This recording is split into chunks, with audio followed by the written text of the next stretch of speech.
రెండు తెలుగు రాష్ట్రాలలో ఏకైక చతుష్కూటాలయం పచ్చల సోమేశ్వరాలయం. పచ్చని వజ్రాల కాంతిలో మెరిసిపోయే ఆలయం.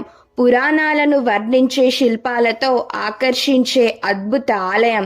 ఇంత గొప్ప ఆలయానికి ఇప్పుడు పూర్వ వైభవం ఎందుకు లేదో తెలుసుకుందాం రండి. కాకతీయ సామంతులైన చోళులలో ఉదయాదిత్యుడు ఈ ఆలయాన్ని నిర్మించాడు. మధ్యయుగపు శిల్పకళా నైపుణ్యానికి గుర్తుగా నల్లరాతిలో చెక్కిన శిల్పకళాకృతితో 25 వరుసలలో ఈ ఆలయం నిర్మించబడింది. లింగ రూపంలో ఉన్న మూల విరాట్ గ్రీన్ ఆక్సిన్ రాయి నుండి తయారు చేశారు. 1100 ఏళ్ల నాటి చరిత్ర పచ్చల సోమేశ్వరాలయం. శతాబ్దాల క్రితం జరిగిన విదేశీ దండయాత్ర వల్ల ధ్వంసమైంది. చోళులు నిర్మించిన ఈ ఆలయంలోని అరుదైన పచ్చల లింగాన్ని, శిల్పాలను దుండగులు చిన్నాభిన్నం చేశారు.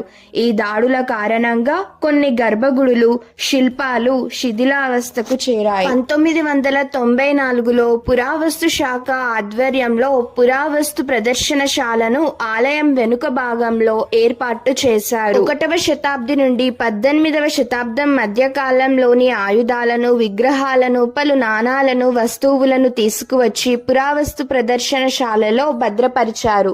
ఈ వీడియో నచ్చినట్టయితే సబ్స్క్రైబ్ చేయండి.